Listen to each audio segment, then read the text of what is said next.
Guess who's back? Back again.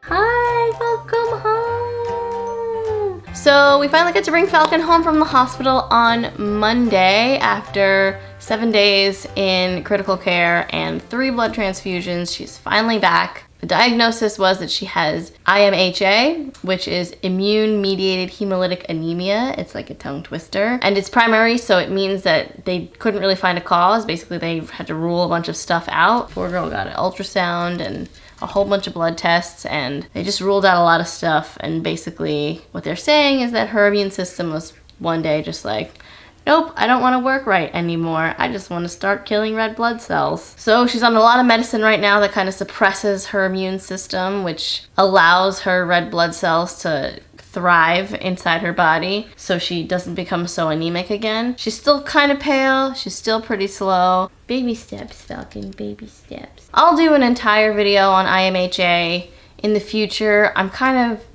just tired of talking about it because last week was probably the worst week of my life. And probably the worst week of Falcon's life too. This isn't about me. And I now know so much about this topic that I never wanted to know about ever or have to experience, but here we are. So more to come on that, but this week I kind of just wanted to get back to my regular programming and I hope you guys don't mind. Falcon's on drugs that kind of suppress her immune system and make sure that they don't attack her red blood cells, which is what was happening all last week and is pretty much happening all the time now. The side effect of the medicine that she's on though is that she becomes really, really thirsty and really, really hungry.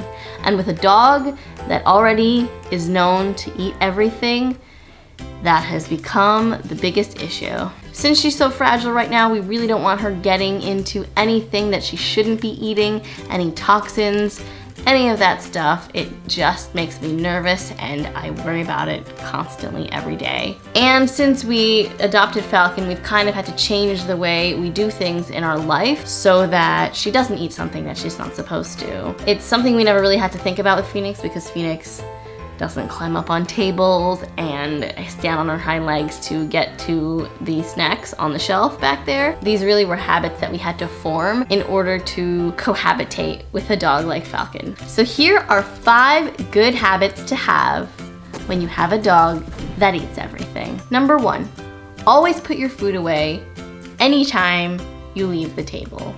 I don't know if this means put a cover over it, although she's smart enough to figure those things out, but basically, I have to either put my food in the fridge or put it somewhere really, really, really, really high up, like on the top shelf, so that no one can get to it while I'm off doing something else. The majority of the times that Falcon has eaten something in our house that we didn't want her to eat is because one of us left food unmanned on the table, even if it was just for a minute, and we'll come back and our food will be gone and Falcon will just be sitting there like. This can become problematic when the stuff that you're eating isn't exactly safe for dogs, like chocolate or raisins or grapes or any of those really bad things. Falcon has been known to put her front paws up on your chair and then stick her face on the table and eat whatever it is that's on there. I've been on the far end of the table eating and maybe looking at my phone or doing something, and Falcon will pop up on the other side and eat whatever food is over there before I can even stop her and say like, hey, no, don't eat that. You are sneaky. Number 2, make sure all of your trash cans are closed.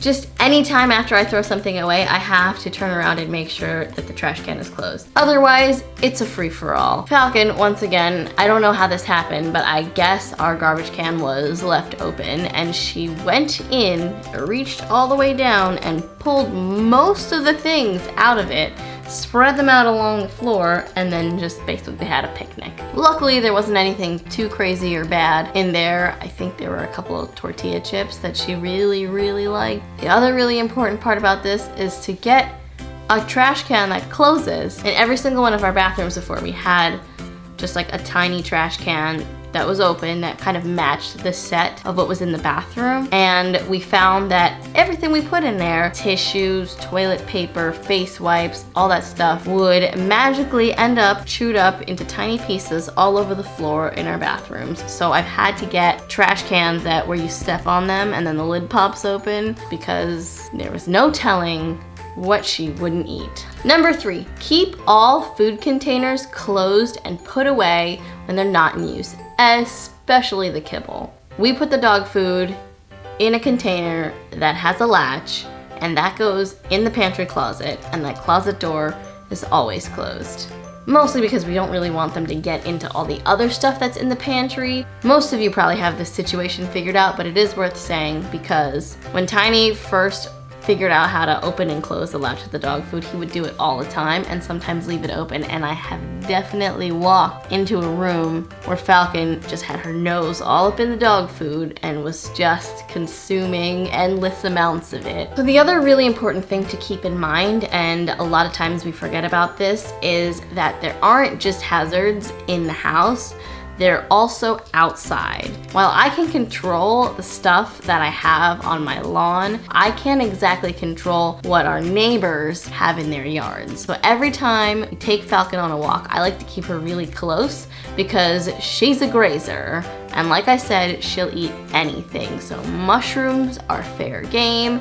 Any kinds of grass, like just the weirdest stuff you'll ever find, and the occasional dead animal. I get it, you want to do you, Falcon, but I don't really want to be a part of that. So I like to keep her close by. When we're in our yard or we're at the dog park, sure, like whatever, we let her go because we know there's nothing really there that's going to be that bad for them. If we're running, then she's pretty focused and she won't be grazing all the time. But if we're just going for a walk, it's really easy for her to just like go to somebody's grass and start eating whatever's on there. Phoenix, you can kind of let go a little bit because she's not really going to get into anything, and we know that.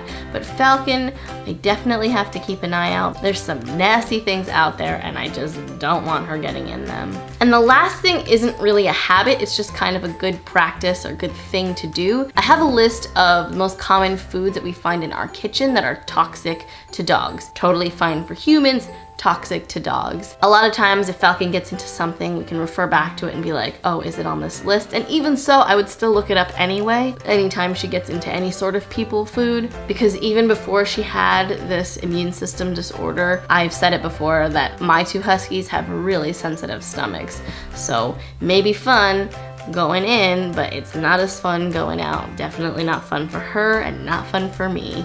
I keep it on my fridge because it's a good reminder of what we really need to keep away from the dog.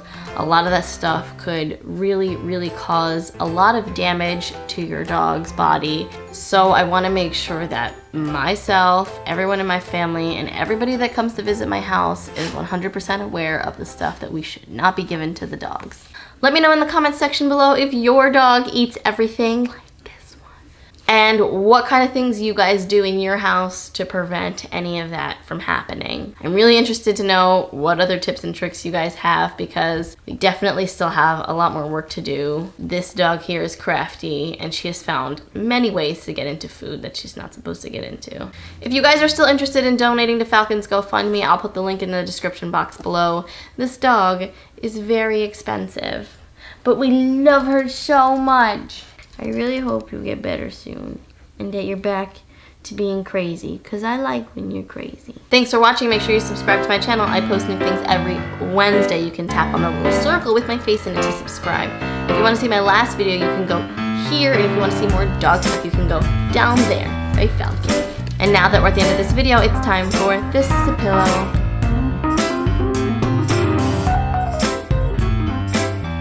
Alright, it's been real. See you guys next week. Bye!